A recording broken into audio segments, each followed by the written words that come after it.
Welcome back. In the last video, we did the very exciting thing, even though there's a lot going on, of breaking down the first equation behind the vision transformer. So let's keep going. We're going to break down equations. Why don't we give 2 and 3 a shot in the same video? Because they're quite similar. So let's see where we're going here. We have the transformer encoder, which is this big block here, the gray block, consists of alternating layers of multi-head self-attention, or MSA for short, which is this block here, this layer. Layer norm is applied before every block, which is what we've got here. Layer norm. There we go. And if we wanted to figure out more about these things, how could we find them out? Well, if we go multi-head self-attention. And then if we wanted to find out about layer norm, well, we've got layer norm, PyTorch layer norm, or layer normalization explained. So we've got layer norm as a PyTorch layer. So maybe that's a hint as to what we could use for this layer here. And then if we look into multi-head self-attention, what do we have? Transformers explained visually, part 3. Oh, that might break it down for us. Multi-head attention explained. We've got a whole bunch of resources here. Oh, PyTorch. Multi-head attention. Oh, we've got another layer here. Beautiful. So maybe that might be what we could use for the MSA layer. All right. Well, should we keep going? What else do we have? We have MLP blocks. All right. MLP blocks. We're up to equation 3 already. MLP. And what else do we have? Oh, we have another layer norm here. All right. So we've got the transformer encoder, which consists of alternating layers of MSA attention, so this one here, and MLP blocks. And in between each of the MSA and MLP blocks is a layer norm. So what we're going to refer to these little sections here from now on is equation 2 can be the MSA block, because it consists of these 2 layers here. And equation 3 can be referred to as the MLP block. So if we keep going, what else do we have? We add residual connections after every block. Oh, is that what these plus symbols are? Residual connections. And we got over here. So you'll notice that the residual connection here, what's residual mean? Well, another word for it is a skip connection. So if we take the embedded patches and put it as an input here to our MSA block, but we also have an arrow that goes up here that adds it. So what this residual connection is going to do, and if we look at the mathematical terms, we have Z of layer minus 1 as the input to the MSA and LN blocks, or layers, plus, so the output of this, MSA LN, the output here, plus its input. So that's a residual connection, and the same thing is going to happen up here. So we get the output of the norm and MLP block gets added to what the input was. So if we look over here, if we go back to Google, what is a residual connection? Residual connection explained. Beautiful. So we've got X as an input, and then we pass it down here, and we add it. All right. So residual connections are a type of skip connection. Yeah, that's another word for it. That learn residual functions with reference to the layer inputs instead of learning unreferenced functions. The intuition is that it is easier to optimize the residual mapping than to optimize the original, unreferenced mapping.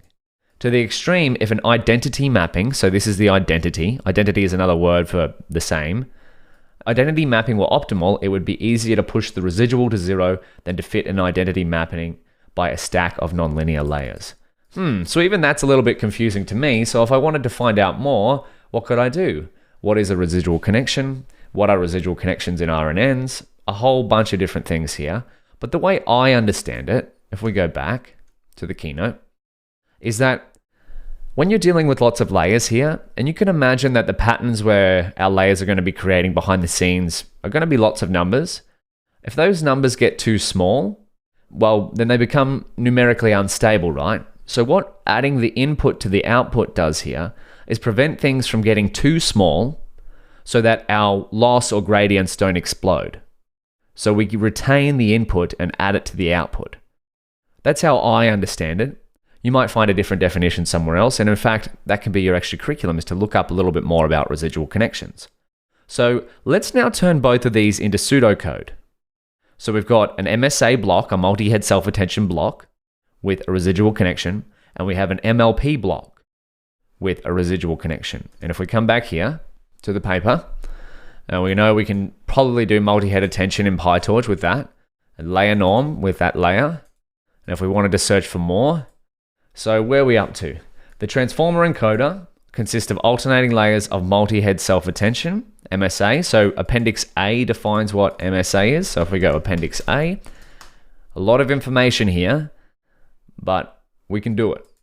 So standard QKV self-attention, so that's query key value, which was described in this original paper, is a popular building block for neural architectures. So for each element in an input sequence, Z is an element of a real number of dimension n, number of patches, times D, so embedding dimension from table 1, which we will see later on. We compute a weighted sum over the values V in the sequence. The attention weights A for ij are based on the pairwise similarity between two elements of the sequence and their respective query, Qi, and key, Kj, representations. So if you want to learn more about that, I encourage you to read more on multi-head self-attention there. Or there's another great blog post, J. Alomar Attention, which is linked in the extracurriculum, the illustrated transformer, which is great to learn more. Extracurriculum is, of course, in here. Or all the links you need, actually. They might not be exactly in extracurriculum, but everything that I mention here will be available in the online readable book version of what we're going through, such as the equation 2 overview, equation 3 overview, equation 4 overview. But we're not just reading this verbatim, we're talking out loud here. We're having a discussion of what's going on. So let's go back. We've done enough jumping around. Let's turn equation 2 and 3 into pseudocode. So Python, in pseudocode, we have equation 2.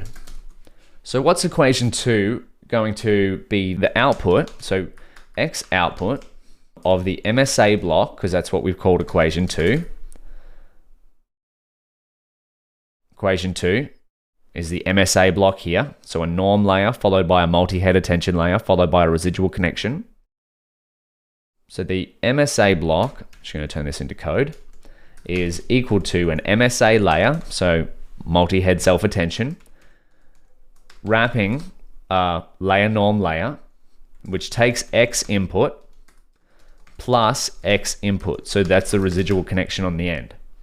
So if we see here, X input is going to go into equation 2. And if we come back up here, what's X input?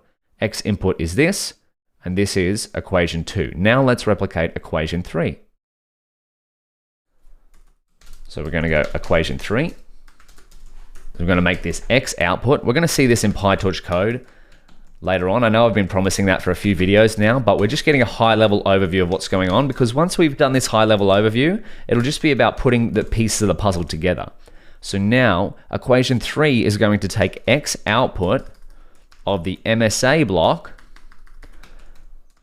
as its input, and then it's going to add X output MSA block.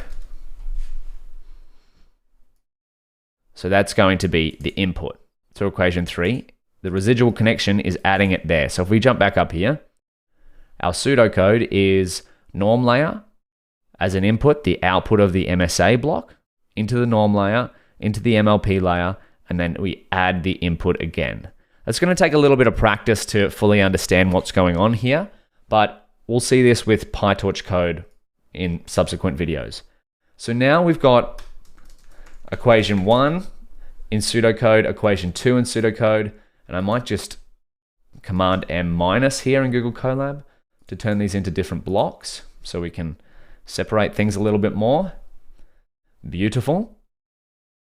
So there's equation 2 in pseudocode. So MSA layer ln plus this, the X input, takes as X input in between those layers, then residual connection on the end. Same thing for equation 3, except instead of MSA, it's MLP, and instead of taking this as the input, it's going to take the output of the MSA. So step back through what we've got going on there. We've got equation 2 and 3. We're left with one more equation. And in fact, I'll give you the challenge to see if you can figure out what's going on in equation 4. We'll do that together in the next video. I'll see you there.